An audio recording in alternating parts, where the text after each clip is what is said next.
Buenas noches, compañeros y profesor. En esta oportunidad vamos a hablar la actividad número 7, que es hablar sobre la exposición del artículo de opinión del tema la muerte civil.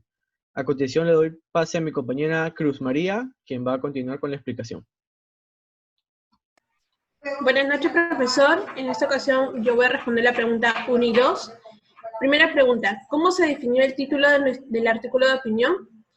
El artículo de opinión en esta ocasión es la muerte civil, por lo que nos basamos a la ley 3056, que indica la inhabilitación o suspensión de los derechos civiles, políticos, profesionales y profesionales de las personas, del cual tiene una finalidad evitar que los que han cometido un acto delictivo contra el Estado retomen su función en la administración pública.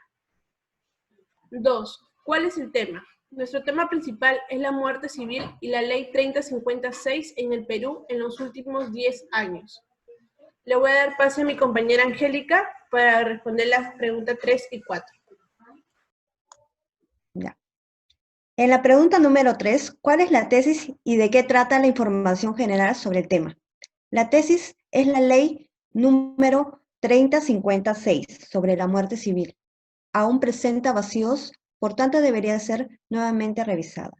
Por consiguiente, no especifica o determina ser aplicable en los diversos casos de corrupción presentados en la administración pública del Perú en los 10 últimos años.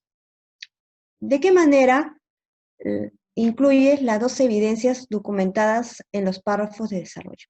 Se reafirma la tesis en ambos párrafos, que esta ley número 3056 debe ser modificada por presentar ambigüedad, ya que la persona condenada puede retomar a un cargo público pese a haber delinquido. Analizado esta ley por diversos opinólogos sobre la inhabilitación perpetua en casos de corrupción, declaran que la norma en ese contexto pareciera ir más dirigida a personas que están involucradas en temas criminalísticos. Por lo tanto, debería ser modificada, ya que hay delitos graves que no están contemplados como tal y no se aplica la condena máxima, la cual puede repercutir nuevamente el condenado en ser parte nuevamente de algún cargo público en nuestro país. A continuación voy a dar pase a mi compañera Cruz. Pregunta 5. ¿Las evidencias respaldan la tesis?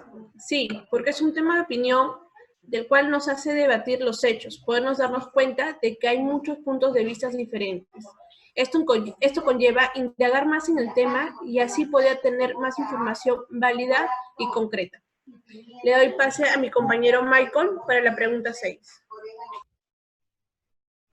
Bien, continuando con la pregunta número 6, ¿qué situaciones podrían contradecir la tesis en el párrafo de contraargumentativo? Bueno, al ser un tema polémico existen opiniones que están a favor como también en contra, y al ser muy ambigua quedan vacíos que aún se debe mejorar. El alcance es muy limitado, esa normativa legal debe abarcar un mayor grupo de involucrados, desde una corrupción por más que sea menor, y no simplemente esperar que supere una cantidad de OIT como indica la ley, ¿no? Porque el simple hecho de que un funcionario o alguien de una entidad pública que tenga poder y abuse de su poder para realizar un mal uso de sus recursos, ya se considera una corrupción política.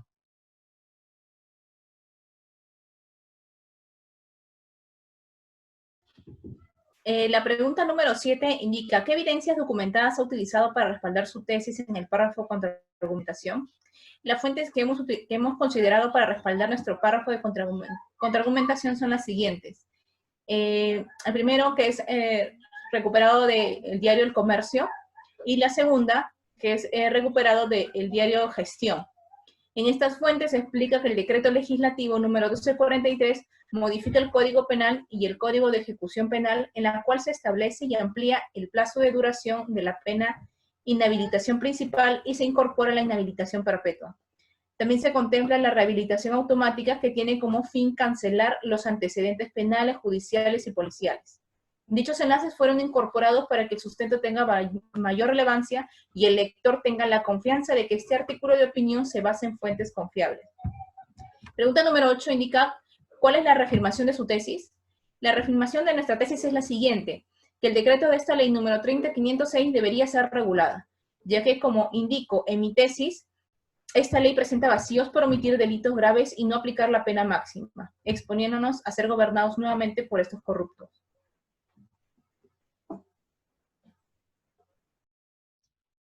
Bien, continuando con la pregunta número 9, ¿qué reflexión o valoración textual ha fundamentado en la conclusión?